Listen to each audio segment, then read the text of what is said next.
بسم اللہ الرحمن الرحیم نحمدہ ونصلی علی رسولہ الکریم اما بعد۔ ہمارے آج کے لیکچر کا موضوع حدیث کا معنی و مفہوم ہے، جس کو سمجھنے سے پہلے حدیث کا تعارف حاصل کرنا ضروری ہے۔ حدیث عربی زبان کا لفظ ہے اور اس کا مصدر یعنی روٹ ورڈ تحدیث ہے۔ عربی میں کہا جاتا ہے حدث یحدث تحدیثا محدث۔ حدث فعل ماضی ہے اور یحدث فعل مضارع ہے، اور تحدیث مصدر یعنی روٹ ورڈ ہے جہاں سے یہ لفظ نکلا ہے، اور محدث اسم فاعل ہے۔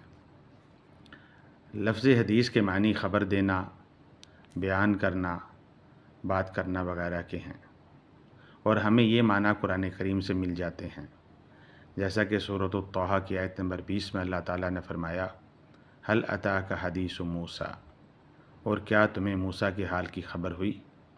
یہاں پہ حدیث خبر کے معنی میں ہے۔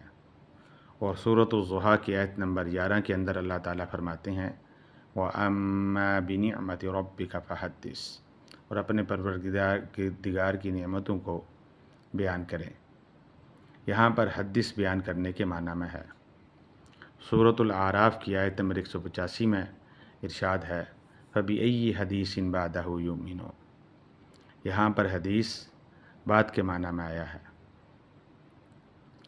حدیث چونکہ عربی زبان کا لفظ ہے اور عربی زبان میں ایک الفاظ کے کئی معنی ہیں، اور اس لیے حدیث کا ایک معنی نئے اور جدید کے بھی ہیں، جس کی تصدیق عربی لغت سے ہوتی ہے۔ ویسے تو عربی زبان چونکہ ایک فصیح و بلیغ اور انٹرنیشنل زبان ہے، اور اس کی لغات بھی بہت ضخیم اور جامع ہیں، لیکن آج کل مصباح اللغات کے نام سے ایک عام فہم لغت بھی ملتی ہے، جس میں حدیث کا ایک اور معنی بھی بیان کیا گیا ہے، اور اس میں حدیث کا معنی نیا یا جدید کے ہیں، جو کہ قدیم کی ضد ہے۔ اور ہمیں یہ معنی قرآن کریم میں بھی ملتے ہیں، جیسا کہ اللہ تعالیٰ نے فرمایا ما یاتیہم من ذکر من ربہم محدثین، کہ ان کے پاس ان کے رب کی طرف سے نئی نئی نصیحت آتی ہے۔ تو یہاں پر محدثین نئی نصیحت کے معنی میں استعمال ہوا ہے۔ اسی طرح ہمیں حدیث بمعنی جدید حدیث کے اندر بھی ملتا ہے، جیسا کہ عبداللہ بن مسعود رضی اللہ تعالیٰ عنہ کی ایک روایت کہ جس کے آخر میں اللہ کے نبی نے فرمایا کہ ان اللہ یحدث من امرہ ما یشاء وان اللہ قد احدث ان لا تکلموا فی الصلاۃ فرد علیہ السلام۔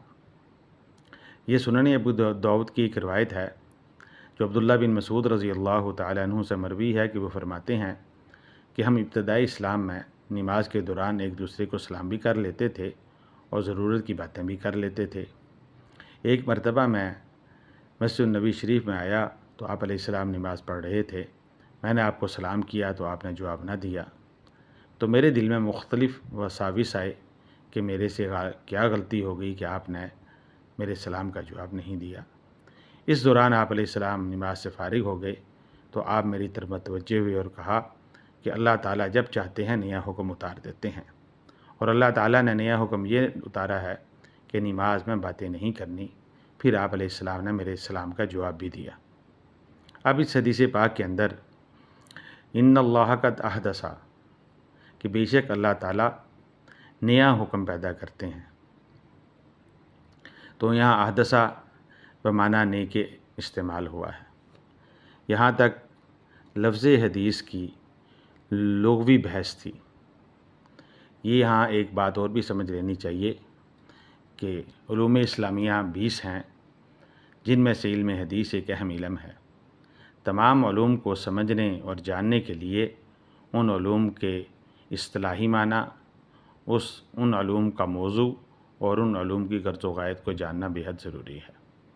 اسی لیے ہم اس کے بعد علم حدیث کی اصطلاحی معنوں کے جانیں گے۔ اور علم حدیث کا اصطلاحی معنی یہ ہے کہ ہر قول، فعل، تقریر اور وصف جو آپ صلی اللہ علیہ وسلم کی طرف منسوب ہو وہ حدیث کہلاتا ہے۔ قول سے مراد آپ علیہ الصلوۃ والسلام کی زبان سے نکلے ہوئے الفاظ ہیں، فعل سے مراد آپ علیہ السلام کی حرکات و سکنات ہیں۔ تقریر سے مراد آپ صلی اللہ علیہ وسلم کے سامنے کوئی کام ہوا، اس کو دیکھ کر آپ خوش ہوئے یا ناراض ہوئے یا آپ نے سکوت اختیار کیا۔ اور وصف سے مراد آپ کے حلیہ اور اوصاف کو بیان کرنا اور آپ کے اخلاق حمیدہ کو بیان کرنا ہے۔ یہ تعریف حدیث کی مشہور کتاب تدریر الراوی کے اندر مذکور ہے۔ مزید علماء حدیث نے حدیث کو 2 حصوں میں تقسیم کر کے اس کی تعریف بیان کی ہے۔